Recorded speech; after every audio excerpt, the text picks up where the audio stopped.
essentiel pour nous, pour cette année-là, on a fait une OP, une organisation pédagogique, que les cours terminent à 17h pour laisser libérer les locaux à l'EFT. Donc, s'ils veulent démarrer à 17h30 ou bien à 18h, pour moi, ce n'est pas un problème. C'est à partir de 7h que ça sera vraiment un institut français pour... D'accord. Et l'IFT, c'est toute la semaine, toute l'année? Absolument. Ils vont démarrer le 24 octobre. Donc, je parle peut-être de l'ACOPO jusqu'à maintenant. C'est que par rapport à ce groupe d'élèves, on est maintenant à 345, donc les estimations que j'ai faites pour le label, les correctes. Ah, c'est ce que j'ai dit à Esdine, j'ai dit 340, j'ai dit au pif, de mémoire, hein. La coupole, elle est là. Non, n'en doute pas, ça se voit, vous en prête, ça se voit, d'accord.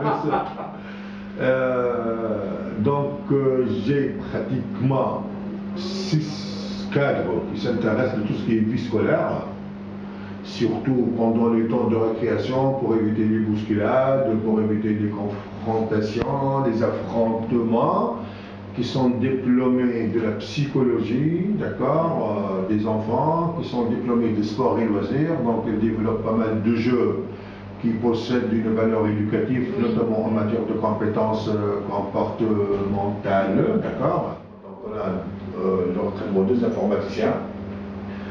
Madame Anouar, donc, elle va nous installer tout ce qui est système de sécurité et de sûreté, donc les salles seront dorénavant équipées par des caméras.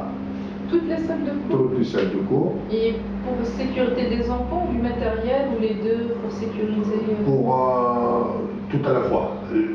Pour justifier cette opération, je suis un psychopédagogue, donc je suis un connaisseur un peu de la chose éducative, donc je voulais que la séance d'enseignement-apprentissage soit filmée, de manière à ce que plus tard je peux l'analyser pédagogiquement, pour voir combien de temps l'enseignant a-t-il passé en parlant, et le temps alloué pour les élèves, pour voir si l'enseignant travaille avec une méthode active dans laquelle l'enfant est acteur, ou l'enfant c'est un simple récepteur et l'enseignant c'est lui qui transmet. Donc ça permet de situer l'action pédagogique. Puis je vais parler un peu de sociogramme, combien d'enfants parlaient, quels sont les enfants qui ont moins participé, donc ça permet de voir un bilan journalier par rapport à l'activité pédagogique elle-même. C'est original, d'accord.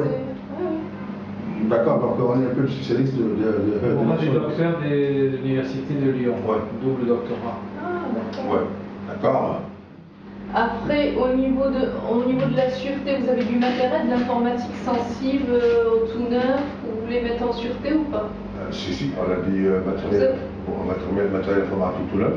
Tout neuf, et c'est dans une pièce sécurisée avec alarme, détection, absolument. Et tout ça c'est relié au poste ici, ça c'est le poste de sécurité qui absolument, donc on a 2 centrales maintenant. D'accord, je vais vous montrer tout à l'heure. Donc il y a une centrale qui est au bureau du directeur. D'accord. Et nous sommes en train de développer maintenant un réseau sur toute l'école et sur tous les étages. Donc nous sommes en train de mettre en place une nouvelle centrale, c'est dans notre bâtiment au 2e étage. D'accord. Donc il y a toutes les alarmes, les caméras. Ouais. D'accord, les DVR et tout ça. D'accord. Ouais. Et la nuit, au niveau du gardien, la nuit, il y a un gardien qui reste sur place ou pas? Oui, on a 2 gardiens. 24h sur 24 ici? Absolument, il y a quelqu'un qui démarre à 7h et il finira à 19h. D'accord, et l'autre il prend la relève? Moi, c'est un gardien de nuit. D'accord. D'accord. À part le gardien de nuit, donc il y a une autre personne qui fait le contrôle. Qui vient contrôler les gardiens? Le gardien de nuit, d'accord, c'est quelqu'un qui habite à côté, donc il fait pratiquement des visites imprévues. Donc vous avez les alarmes nécessaires pour qu'il puisse intervenir? Absolument, donc j'ai un laboratoire, j'ai une bibliothèque, j'ai du matériel informatique, etc. Alors ça veut dire que l'alarme, quand elle sonne, on l'entend? Bien sûr. Ou la porte, si on l'ouvre, parce que vous avez des détections dans les bâtiments, la pièce sensible sur la porte, si on l'ouvre la nuit, ça sonne? Absolument. D'accord. Ouais. Mais cette sonnerie, on l'entend ou pas? Parce que on l'entend, d'accord, mais ça se déclenche sur l'ordinateur, sur le portable.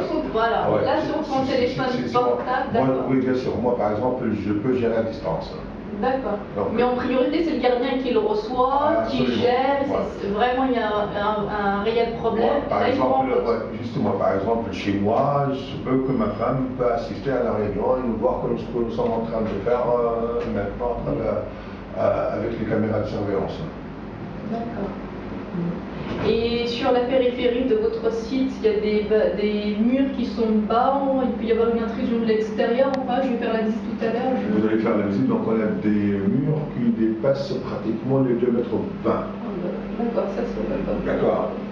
Et cette année-là, moi-même, j'ai fait des aménagements pour ce local-là.